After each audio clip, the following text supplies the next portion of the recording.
Pánta, Mónos, The Wolf Without a Pack, written by Charles Zachary Leroy, otherwise known as EagleOwl-Hunter. Pánta, Mónos, The Wolf Without a Pack is fiction, which means the author made it up. Each one of our videos we will be reading one chapter of this story. If you wish to see a part 2 to this book, let us know in the comments. We do read them. Have a nice day.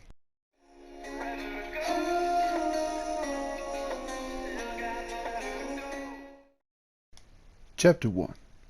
Our Inner Demons. A century and a half before Columbus discovered the New World, there was a group of people whose origins dated back to Mesopotamia that made out a living on the eastern United States. Now, these Native American descendants have become one with the animals and nature itself. These people have a beast inside of themselves, and if you force them to release that beast, may God have mercy on your soul. Every tribe has a chief, and with that honor comes responsibility. The chief of this tribe is not only major responsible for decision-making, but he also must be a provider for everyone in this tribe, or, in this case, his pack. The responsibilities also have a more violent and life-risking task. As with most royal families, any male offspring born from the chief's direct bloodline will be the next chief. However, that's not the only way to become a chief in this village. If the chief's offspring is born female, then she chooses the one she dubs a true alpha, and that male is named chief. However, if another male challenges the chief for his position, they will do battle until one finally overthrows their opposition and is named the true chief. More often than not, the end result is a painful death. To be a true chief, he must not only be a leader and a provider, he must also be a true warrior. And those are just the good days. For over 150 years, they made their mark not only on the United States, but in the entire world as well. But then, once they landed on the East Coast shore, things changed. With the coming of a new threat into these people's territory, there came a much more than what anyone was expecting. This is the story of how an entire race became a mere myth. When Columbus landed in the New World in 1942, he left men behind to scout out this new land for a place to call their own. As you may know, however, barging and claiming ownership of someone else's property might not go over too well with the locals. However, at the time, they saw this as a minor threat and something too small to be brought to the chief's attention, so the tribe simply ignores them. However, the chief is suspicious of these newcomers' intentions, so he sends his two best hunting partners to study their movements and actions. Now, before we go any further, let's explain how these wolf people use their abilities. They have 3 different parts to their powers. The human form, which is used while they are in their tribe village, and is used basically for the same way as a human uses their own abilities. The wolf form, which is used for traveling, stealth, and hunting exhibitions. Finally, there's the most dangerous, but yet their most well-known form, the werewolf. If a member of the tribe is forced to unleash this form, then there will be blood. This form is a last resort, a means to an end, only used in combat if 100% necessary. This form forces the werewolf to give in to their personal demons and lose all format of restraint and self-control. Unleashing this dog from its cage is unleashing the devil. This scouting party consisted of 2 of the chief's best hunting teammates, a Kondo and a Ketcha. Their names mean ambush and fighter. As they sneak around the settlers' camp, they notice some large hollow tubes with a black shine of iron. "What is that?" asked Secondo. "I don't know," Akacheta nervously replied. They inch closer in the curiosity, and they also notice boxes with the word explosivo written in red. Suddenly, bang! A man in the settlement fires off his pistol for assembly of his men, and the Wolf brothers spook.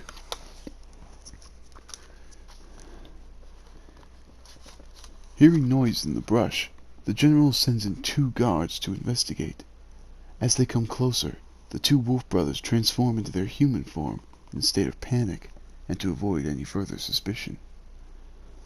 The settlers find them hiding and drag them into the open. The general steps forward and draws his sword, holding it against Akando's throat.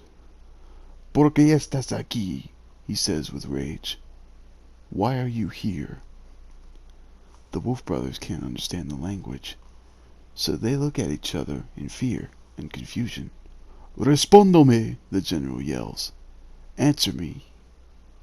Akando and Akecha try to respond in their own language, but the settlers cannot understand their language either. "Silencio! Quiet!" the general snapped, holding his chin high to look down his nose at the 2 brothers. Fear now shows in the Wolf brothers' eyes, and the general knows it, and he is going to use it. "Atarlo al poste!" Tie him to the post.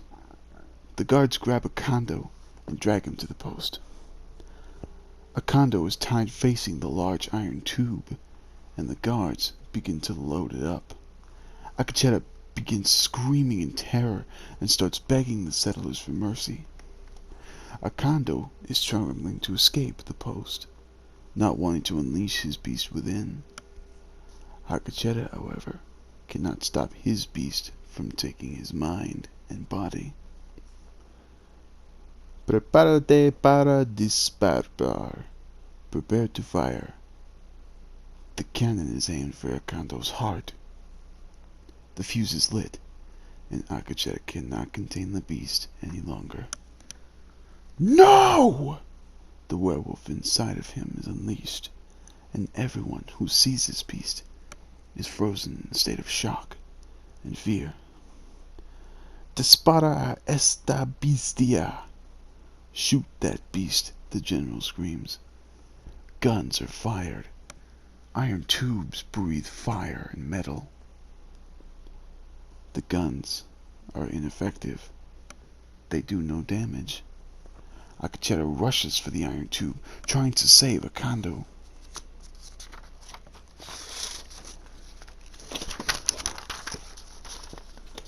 Just before the iron tube is about to fire, Akacheta slams into this cannon with such force the tube flips over and fires into the men's camp.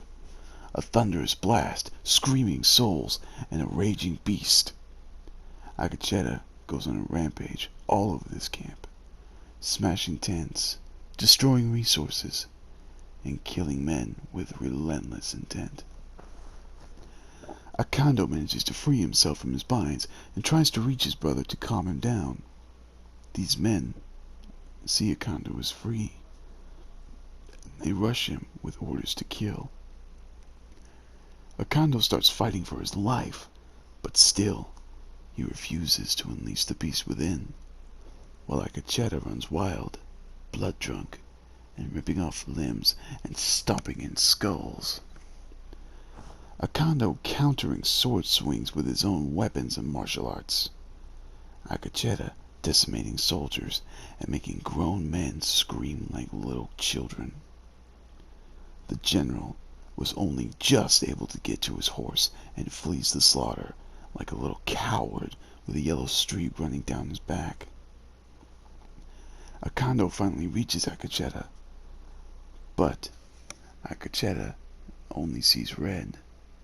He smells their fear. He hears their screams. He feels their spines tingle, and he tastes their blood. When Akacheta turns around, he backslaps Akando. thinking that Akando was another man trying to stop him. Akacheta finally realizes what he had done, and he snaps out of it. Akacheta transforms into a human and rushes back to his brother. "Akando, my brother, are you okay? Akando!" Akando is not moving. He's still alive, but he's out cold. Akacheta can only look down at his blood-stained, trembling paws, whimpering in sadness at the realization of what he's done. "What have I done?" he says feebly. Akacheta lifts up his brother and begins to carry him back to the camp. Out of 150 men who were in the settlement that day, 6 escaped alive, and one of them was a werewolf. Akacheta carries Akando all the way home, and everyone in the tribe shows a look of concern on their faces, because everyone in the village caught the whiff of stale blood. The chief comes to see what has happened and instructs Akacheta to place his brother inside the royal hut, and Akacheta is devastated and distraught with himself. "What happened?" asked the chief. "The men, they tried to ruin us, but my inner beast decided to come out," Akacheta fazedly replied. The chief sighs, a look of disappointment but understandability on his face. "I understand why you did it, but putting your own brother in harm's way like this is not something I would have highly recommended." Akacheta looks down at the ground, tears in his eyes. "I'm sorry, father. You will spend the night on the borders of the tribe lands," the chief says, turning around, going into the hut, and checking on his youngest son. Akacheta rushes away from the village, upset and devastated by his actions. When he's finally alone, he sits and he begins bawling. "How could I have done this to my own brother?" he thinks. But then he thinks back to seeing their faces of fear, seeing them run from his power. He remembers the feel of their spines tingling, his claws ripping through their bodies, and his tongue tasting blood. Suddenly, he looks down at his hands, clenches his fists, and he begins to laugh, sadistically, hauntingly. Could this be the inner beast taking over? Once the beast is awoken, it will always crave more blood. End of Chapter 1. Are you enjoying the story so far? Let us know. How would you have done the story? Let us know in the comments. Thank you so much for watching, and we'll see you later.